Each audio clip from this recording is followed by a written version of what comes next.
हरे Krishna friends, आप सभी को दशहरे की शुभकामनाएं। इस दशहरे पे मैंने सोचा कि आप लोगों के साथ में कुछ मिथ बस्टर्स शेयर करूंगा और कुछ positive thoughts that we can have. Dussehra एक ऐसा त्योहार है, मैंने देखा है पिछले कुछ सालों में जब भी ये त्योहार आता है तो बहुत सारे कन्वर्सेशन शुरू हो जाते हैं राम के चरित्र को लेकर और रावण के चरित्र को लेकर। और इसमें इतना कन्फ्यूजन मिलता है क्योंकि नॉलेज नहीं है, पढ़ाई नहीं करा है। Is a great need of spiritual education which is missing in today society, specially among Indians. तो रावण के बारे में कुछ फैक्ट्स। पहला, रावण को कई बार बहुत अच्छा ऐसे बताया जाता है कि he was very learned. Well, may be he was very learned, लेकिन उससे ज़्यादा ज़रूरी होता है किसी का चरित्र। अगर कैरेक्टर नहीं है तो पंडिताई किस काम की, राइट। और इसलिए जहाँ तक रावण के कैरेक्टर की बात है, शायद हम लोग की सोसाइटी ने इस तरीके से पोर्ट्रे करा है कि कुछ बातें बोलने लायक नहीं होती हैं, इतना गंदा है कि वो बोलने लायक नहीं है। और बोलने लायक नहीं है तो उसको ओमिट कर दिया गया, और जब ओमिट कर दिया गया तो अब जो जनता है उन्हें पता ही नहीं है कि क्या क्या बड़े बड़े काम करके बैठे थे रावण। तो थोड़ा सा आज आप लोगों के साथ में मैं शेयर करूँगा। फर्स्ट, रावण का चरित्र अच्छा नहीं था, ठीक है। रावण ने तपस्या करी थी, शिव जी की करी थी, लेकिन शिव जी के भक्त नहीं थे वो। क्यों ऐसा कहेंगे? क्योंकि शिव जी क्या चाहते हैं वो नहीं करा रावण ने। भोलेनाथ को तपस्या के कारण आना पड़ा, वर मांगा उनसे कि कोई देवी देवता मुझे मार नहीं सकते, और तमाम तरीके के गंधर्व नहीं मार सकते, किन्नर नहीं मार सकते, भूत राक्षस नहीं मार सकते, जितने पावरफुल बीइंग्स होते हैं सबका मान लिया कि ये लोग नहीं मार सकते, ऐसा वरदान दीजिए। उन्होंने तथास्तु बोल दिया। लेकिन उसने इंसानों और बंदरों को छोड़ दिया, ये तो इतने वीक होते हैं, इनके लिए कौन वरदान मांगेगा। इसके बाद में अपनी शक्ति का प्रदर्शन शिवजी पे ही कर रहे हैं। उठा लिया कैलाश को हाथ में। जब वो डगमगाया तो पार्वती जी डर गईं, बोली ये क्या हुआ? अरे आपके रहते हुए ऐसे कोई कैसे हो सकता है, कैसे कैलाश हिल सकता है? तब फिर शिवजी ने कहा कि ये रावण है। उन्होंने पैर अपना नीचे रखा। उस वक्त सबसे पहला श्राप मिला रावण को। पार्वती जी ने बोला कि इसका अंत का कारण एक स्त्री होगी, ठीक है।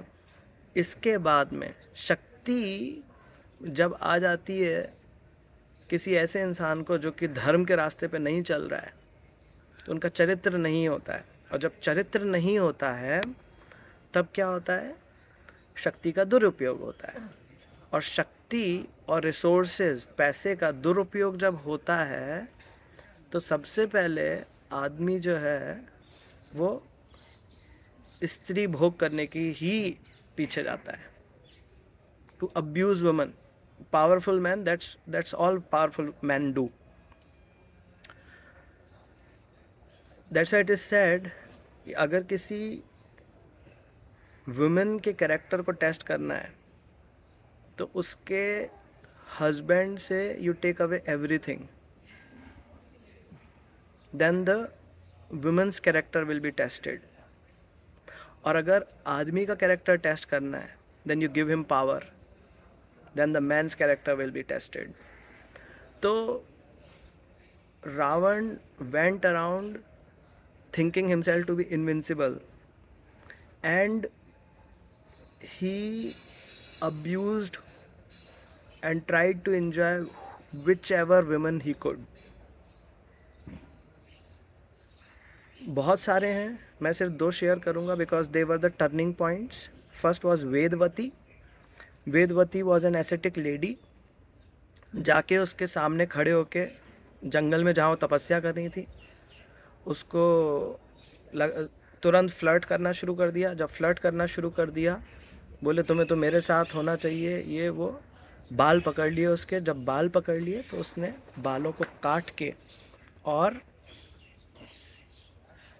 वहीं पर ही अपने प्राण त्याग दिए, ये कह के कि मैंने अपना पूरा जीवन केवल ये मान के बिताया कि मुझे विष्णु जैसे पति मिलने चाहिए, लेकिन वैसा हुआ नहीं,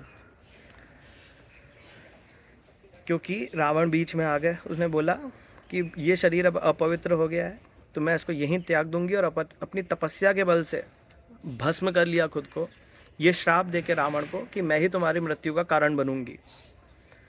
तो रावण को कोई फर्क नहीं पड़ा, रावण चला गया आगे। वेदवती जब चित्रकूट में थे राम, लक्ष्मण और सीता, उस वक्त एक वहाँ पे अग्नि प्रज्वलित करी गई थी, और असली सीता जो हैं, सीता जी जो हैं, वो उस अग्नि में प्रवेश कर गई थी, और उससे वेदवती निकली थी, जिसे कि छाया सीता या माया सीता कहते हैं। और फिर उस माया सीता का अपहरण रावण ने किया। पूरा युद्ध खत्म होने के बाद में जब अग्नि परीक्षा वाली बात हुई, उस अग्नि परीक्षा में छाया सीता फिर से एंटर कर गई अग्नि में, और वहाँ से रियल सीता जी निकल के आ गई और राम जी के साथ में वापस चली गई। यह है वेदवती की कहानी। वेदवती कारण बनी रावण के अंत की। दूसरा सर्व महत्वपूर्ण, ये वाला शायद से पब्लिक से छुपा दिया गया है, ठीक है, लेकिन आप किताब पढ़ेंगे तो आपको मिलेगा कि कुबेर जो था वो हाफ ब्रदर था रावण का।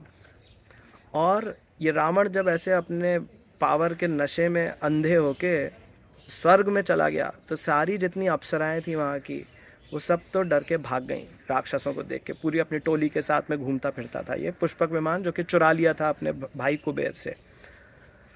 तो वहाँ पर रंभा थी। रंभा कुबेर की बहू थी। कुबेर के 2 लड़के हैं, नलकुबर और मणिग्रीव। नलकुबर की वाइफ रंभा थी। रंभा नहीं गई क्योंकि वो कजिन ससुर लगा रावण उसका, तो रुक गई, उसको रिस्पेक्टफुली प्रेयर्स कर रही थी, प्रणाम कर रही थी। और रावण ने उसके साथ भी फ्लर्ट करना शुरू कर दिया। उसने याद दिलाया, अरे आप मेरे फादर इन लॉ हैं, कुबेर उनके हाफ ब्रदर हैं, ठीक है। Ravan was like to hell with that, और उसका बलात्कार कर दिया, ठीक है, रेप कर दिया उसका। और इसलिए जब नलकुबर लौट के आया और उसे पता चला कि ऐसा हुआ है, कुछ कर तो सकता नहीं था, रावण बहुत पावरफुल था, लेकिन उसने श्राप दिया कि अगर रावण ने आज के बाद में किसी भी स्त्री को विदाउट कंसेंट अगर उसके साथ में कंज्यूमेट करने की कोशिश करी, तो वहीं मर जाएगा वो। This was the reason, Sita ji को अबडक्ट करने के बावजूद वो उसने डिस्टेंस बना के रखा। कुछ लोग बहुत ग्रैंडाइज करते हैं, बहुत तारीफ़ें करते हैं रावण की, कि उसने टच भी नहीं किया सीता माता जी को, कितना महान था वो। ऐसा नहीं है, तो इसलिए नहीं टच करा था क्योंकि उसको ये तो मालूम था कि देवी देवता उसको मार नहीं सकते, लेकिन उसको ये श्राप वाला लगता था, हाँ यार जैसे वरदान लगता है वैसे श्राप भी लग सकता है, तो हो सकता है श्राप से ना मर जाऊँ। That was the only reason उसने ऐसा करा नहीं, अदरवाइज उसका कैरेक्टर नहीं था कोई महान। Anyways just that. एंड उसके अलावा दशहरा हम लोग मनाते हैं। भगवान राम के चरित्र की अभी आज मैंने बात नहीं करी है, शायद फिर कभी करेंगे। कलयुग एक ऐसा टाइम है जबकि विलेन को हीरो देखता है इंसान और हीरो को विलेन देखता है। तो आज हमने सिर्फ ये देखा कि विलेन को विलेन जानिए, हीरो को हीरो जानेंगे तो अपने आप हम लोग थोड़े से और भगवान के प्रति एक बहुत अच्छे भाव में आ जाएंगे। That spiritual education is what is missing. Spiritual education is extremely important because that is the ultimate goal of life, right? तो आज मैं इस दशहरे के पावन अवसर पर आप सबसे यही प्रार्थना करता हूँ कि मेरे हृदय में भी ठीक वैसे ही रावण के प्रकार जो कामुक वासनाएं हैं, जिसमें मुझे लक्ष्मी चाहिए पर विष्णु नहीं चाहिए, सीता चाहिए पर राम नहीं चाहिए, हाँ, हम लोग पूरे ज़िंदगी बिता देते हैं कि मुझे पैसा चाहिए, पैसा इज लक्ष्मी, राइट, बड़ा घर गाड़ी सब चाहिए, लेकिन विष्णु हु, राम नहीं, वो नहीं चाहिए, कोई इंटरेस्ट नहीं है। सो ऐसे मेरे हृदय में जिसमें कि गंदगी भरी हुई है, आई प्रे आप सभी लोग भी प्रार्थना करें मेरे लिए कि मेरा भी हृदय साफ हो सके। Hare Krishna, thank you so much. Wish you once again a very happy Dussehra.